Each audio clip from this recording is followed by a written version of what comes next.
Hello दोस्तों, आपका स्वागत है आपके अपने यूट्यूब चैनल रौनक राव साइंस क्लासेस में। मैं हूं रौनक। आज आपको पढ़ाऊंगा संपीड्यता के बारे में। इससे पहले एक बात कहूंगा, भैया जितने लोग भी वीडियो को देख रहे हैं वीडियो को अंत तक ज़रूर देखिएगा। और वीडियो देखने के बाद यदि आपको वीडियो पसंद आएगी तो आप एक लाइक और एक शेयर और एक कमेंट ज़रूर करिएगा। और यदि आप हमारे चैनल पर नए रहेंगे तो आप लोग चैनल को सब्सक्राइब करके बेल आइकन प्रेस कर लीजिएगा। बेल आइकन प्रेस करेंगे तो जब हम वीडियो को यूट्यूब पर अपलोड करेंगे तो आपके फ़ोन में मैसेज चला जाएगा, जिससे आप यूट्यूब पे मेरा वीडियो देख सकते हैं। चलिए दोस्तों, और भैया अगर आपको मेरी पूरी वीडियो नहीं मिल रही है तो आप चैनल को सब्सक्राइब करेंगे, वीडियो में जाएंगे। जब वीडियो के बाद वहीं पे आपको प्लेलिस्ट बनी है, आप अगर कक्षा 10 में हैं तो कक्षा 10, 11, 12 की चाहे जिस क्लास की वीडियो देख सकते हैं। चलिए दोस्तों, आपको हम बताते हैं संपीड्यता के बारे में। आइए बिना देरी किए चलते हैं आपको संपीड्यता पे लेकर। आइए दोस्तों, कह रहा है कि किसी पदार्थ के आयतन प्रत्यास्था गुणांक के व्युत्क्रम को संपीड्यता कहते हैं। ध्यान दीजिएगा भैया, कह रहा है किसी पदार्थ के आयतन प्रत्यास्था गुणांक के व्युत्क्रम को हम क्या कहते हैं? संपीड्यता कहते हैं। यानी कि कोई पदार्थ है, उसका जो आयतन प्रत्यास्था गुणांक है और उसका व्युत्क्रम ही क्या कहलाता है भैया? संपीड्यता कहलाता है। किसका? आयतन प्रत्यास्था गुणांक के व्युत्क्रम को ही हम क्या कहते हैं? संपीड्यता कहते हैं। इसे हम बीटा से व्यक्त करते हैं। किसे भैया? संपीड्यता को हम बीटा से व्यक्त करते हैं। ध्यान दीजिएगा, कह रहा है कि जो आपकी संपीड्यता की परिभाषा क्या है? किसी पदार्थ के आयतन प्रत्यास्था गुणांक के व्युत्क्रम को हम क्या कहते हैं? संपीड्यता कहते हैं। इसे हम बीटा से व्यक्त करते हैं। किसे बीटा से व्यक्त करते हैं? आपका जो संपीड्यता है उसको हम बीटा से व्यक्त करते हैं। तो संपीड्यता बराबर क्या हो जाएगा? संपीड्यता बराबर आपका हो जाएगा भैया क्या? संपीड्यता बराबर हो जाएगा 1 में आयतन प्रत्यास्था गुणांक। क्या हो जाएगा? आयतन प्रत्यास्था गुणांक। और इसको बीटा से, इसको हम किससे व्यक्त करते हैं? बी से व्यक्त करते हैं। तो आयतन प्रत्यास्था गुणांक भैया, तो बीटा बराबर 1/, क्या हो जाएगा? बी। 1/b हो जाएगा। क्या? संपीड्यता बराबर 1/b हो जाएगा। चलिए भैया, वहाँ पे थोड़ा सा गलती से यहाँ पे बी हो गया है, मैं भी ध्यान नहीं दिया। यहाँ पे हो जाएगा आयतन प्रत्यास्था गुणांक को हम प्रदर्शित करते हैं बी से, तो हो जाएगा बीटा बराबर 1/v। क्या हो जाएगा? आयतन प्रत्यास्था गुणांक आपका प्रदर्शित होता है किससे? v से। तो वही कह रहा है आयतन प्रत्यास्था गुणांक के व्युत्क्रम को ही हम क्या कहते हैं? क्या कहते हैं भैया? संपीड्यता कहते हैं, जिसको हम संपीड्यता को हम बीटा से व्यक्त करते हैं। तो अब आपका आ जाएगा इसके बाद संपीड्यता का मात्रक एवं बीमी सूत्र। चलिए इसके बारे में बताते हैं। संपीड्यता का मात्रक एवं बीमी सूत्र क्या होता है? ध्यान दीजिएगा, आप लोग ध्यान देंगे तो बहुत मजा आएगा। अगर मन लगा के पढ़ेंगे तो पक्का समझ में आएगा। और अगर समझ में आया हो, अगर वीडियो पसंद आ जाए तो लाइक शेयर कमेंट जरूर कर दीजिएगा। चलिए दोस्तों, आपको बताते हैं। आइए चलिए दोस्तों, आपको बताते हैं संपीड्यता का मात्रक एवं बीमी सूत्र। ये क्या होता है? ये कह रहा है कि जो बीटा का, यानी कि ये संपीड्यता, जो बीटा आपका क्या है? संपीड्यता का मात्रक। तो क्या हो जाएगा? 1/N मीटर स्क्वायर हो जाएगा। और बीटा का मात्रक बराबर हो जाएगा, यानी कि ये जो मीटर है ऊपर चला गया, यानी कि 1 में हो जाएगा। यदि हम इसके बटे में 1 कर सकते हैं तो ये हो जाएगा N/m स्क्वायर। तो ये जो है A/B/C के रूप में हो गया, तो हो जाएगा m²/N। तो बीटा का बीमी सूत्र बराबर हो जाएगा, तो न्यूटन का बीमी सूत्र होता है यानी कि बल का बीमी सूत्र है m/L−T⁻²। तो आपका एक ऊपर है। तो ध्यान दीजिएगा कि जब ये यम जो क्या हो जाएगा? ऊपर जाएगा, तो आपका हो जाएगा ये इनवर्स में L⁻1T⁻² था, तो यहाँ पे 2 हो गया। तो आपका बीटा का बीमी सूत्र हो गया यम इनवर्स L⁻1T⁻² हो गया। क्या हो गया? यम इनवर्स L⁻1T⁻² हो गया। चलिए दोस्तों, अगला आपकी हेडिंग है क्या? अगला हेडिंग है पायसन अनुपात क्या होता है? पायसन अनुपात क्या होता है इसके बारे में आपको बताएंगे। पायसन अनुपात के बारे में बताएंगे। चलिए ध्यान दीजिएगा, पायसन अनुपात क्या चीज़ है।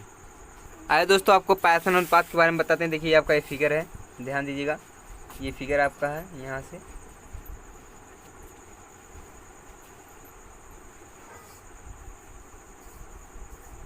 थोड़ा पेन मेरी चल नहीं रही है।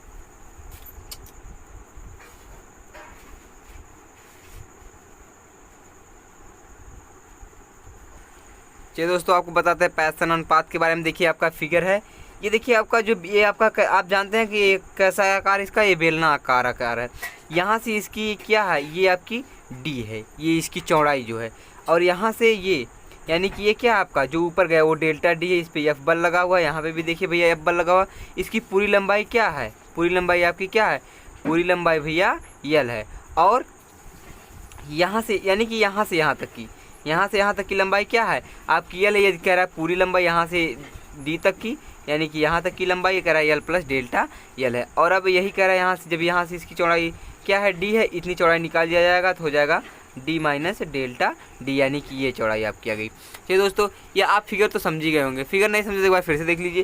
कह रहा है कि ये इसकी यहाँ तक की लंबाई कितनी है, यल है, और यहाँ से पूरी लंबाई कुल कितनी है, यानी कि यल में डेल्टा एल की वृद्धि हो गई। और इस पे लगा हुआ बल क्या भैया, एफ है। और यहाँ पे देखिए ये जो है आपका ए डी आपकी क्या चौड़ाई है। इसके बाद ये पूरी चौड़ाई क्या है, इसकी डी है, और ए डी ने भी डेल्टा डी है। तो अब जब इसमें से यदि पूरी चौड़ाई में से इतनी चौड़ाई निकाल देंगे तो ये हमारी चौड़ाई आ जाएगी नहीं, तो वही कह रहा है डी माइनस डेल्टा डी बराबर आपका आ जाएगा ये इतनी चौड़ाई। तो यहाँ पे भी देखिए भैया वही बल लगा हुआ है, ध्यान दीजिएगा। फिर आपको तो हमें लगता है सबको समझ में आ गया होगा। चलिए दोस्तों, इसके आगे आपको इसकी थ्योरी बताते हैं, इसके सूत्र के बारे में आगे बताएंगे, आप लोग ध्यान दीजिएगा, और अगर ध्यान देंगे तो वीडियो पूरा समझ में आएगा। चलिए दोस्तों आपको बताते आइए, चलिए दोस्तों आपको बताते हैं। कह रहा है कि जब किसी वस्तु पर समान परिमाण के तथा विपरीत दिशा में बल लगाया जाता है, तो क्या कह रहा है कि जब किसी वस्तु पर समान परिमाण के तथा विपरीत दिशा में बल लगाया जाता है, ध्यान दीजिएगा कि क्या कह रहा है, जब किसी वस्तु पर समान परिमाण के तथा विपरीत दिशा में बल लगाया जाता है तो लगाए गए बल की दिशा में वस्तु विस्तृत हो जाती है, यानी कि विस्तृत मतलब फैल जाती है। तो कह रहा है कि लगाए गए बल की दिशा में वस्तु विस्तृत हो जाती है तथा लंबवत दिशा में संकुचित हो जाती है। ध्यान दीजिएगा, कह रहा है कि जब किसी वस्तु पर समान परिमाण के तथा विपरीत दिशा में बल लगाया जाता है तो लगाए गए बल की दिशा में वस्तु विस्तृत हो जाती है। यानी कि जैसे अभी कोई वस्तु ले लीजिए, यदि उस पर हम वार करेंगे तो वह जब हम बल लगाएंगे तो वह फैल नहीं जाएगी, चौड़ी नहीं हो जाएगी, वही कह रहा है भैया हो जाती है, तथा लंबवत दिशा में संकुचित हो जाती है। फिर कह रहा है एरो बना के लिखेंगे, बल की दिशा में, कह रहा है कि बल की दिशा में हुए भिन्नात्मक परिवर्तन को अनुदैर्ध्य विकृत कहते हैं।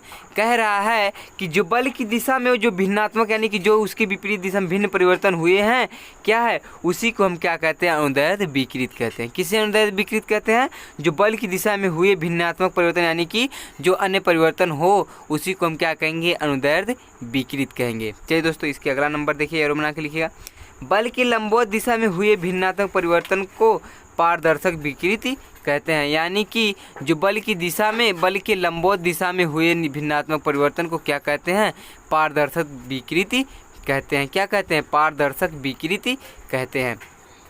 फिर अगला नंबर आपको बताएंगे, केवल वीडियो को देखते रहिएगा। चलिए दोस्तों आपको आगे बताते हैं क्या है। आइए, कह रहा है कि पारसिक विकृत तथा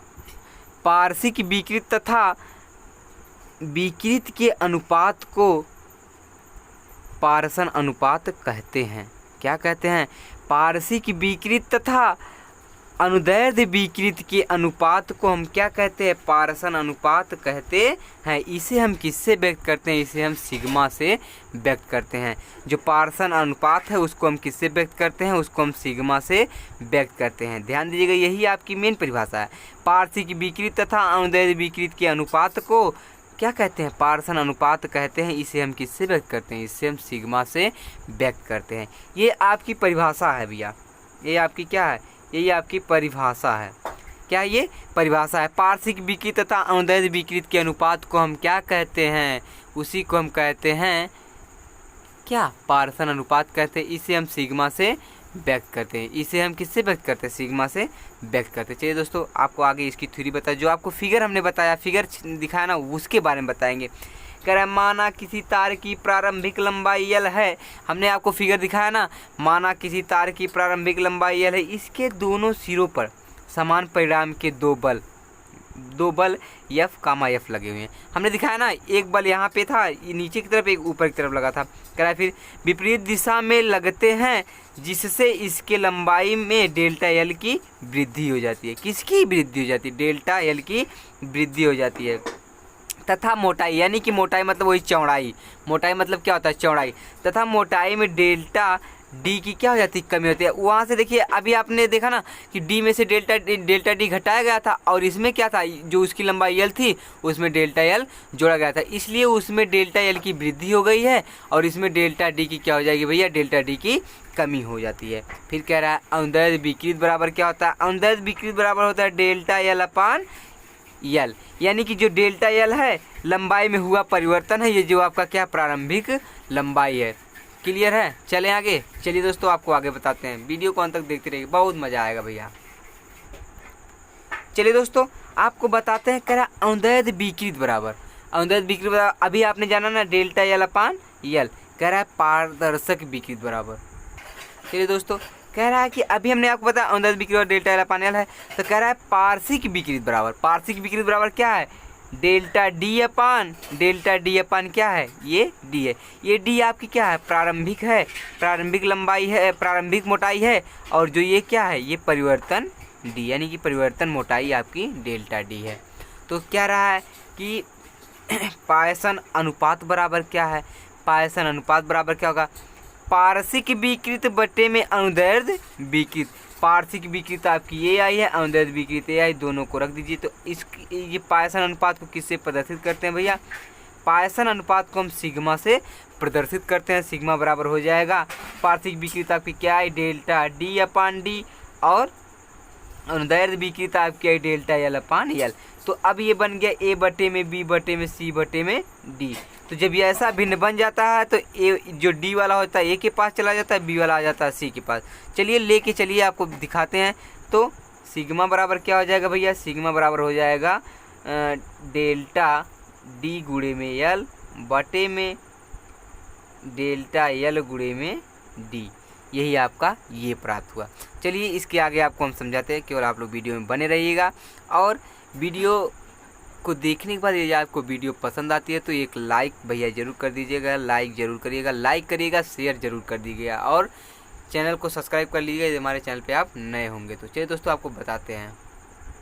दोस्तों अभी आप प्राप्त किए सिग्मा बराबर डेल्टा डी गुणे में एल अपान डेल्टा एल गुणे में डी। तो अब वही कह रहा है कि जो वो प्राप्त किए हैं तो हम इसको इस रूप में लिख सकते हैं, सिग्मा बराबर एल अपान डेल्टा एल गुणे में डेल्टा डी अपान डी, और आर बराबर होता है आपका डी बाई टू। जो ये डी है आपकी क्या है, ये उसकी व्यास हो गई, आर बराबर हो जाएगा डी बाई टू, तो डी बराबर हो जाएगा 2r। तो जहाँ पे डी है वहाँ पे हम क्या लिख देंगे, 2r लिख देंगे।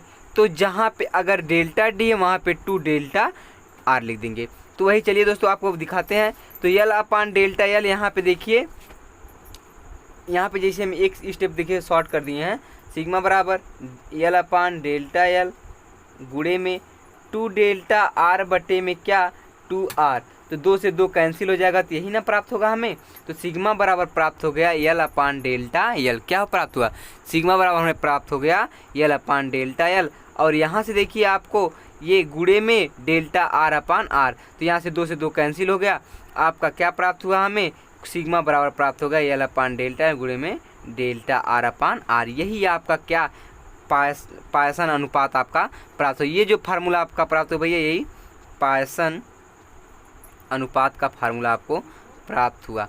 क्या हुआ, यही आपको पायसन अनुपात का फार्मूला प्राप्त हुआ। चलिए दोस्तों मेरी वीडियो आप यहीं पे ख़त्म होती है। यदि आप लोग को वीडियो ये पसंद आई हो, अच्छी लगी हो, तो आप लोग क्या करिएगा कि इस वीडियो को लाइक शेयर कमेंट कर दीजिएगा। और यदि आप हमारे चैनल पर नए होंगे तो चैनल को सब्सक्राइब करके बेल आइकन प्रेस कर लीजिएगा, जिससे मेरी लेटेस्ट अपडेट आपको मिलती रहे। मिलते हैं आपसे अगले वीडियो में, तब तक के लिए भैया जय हिंद।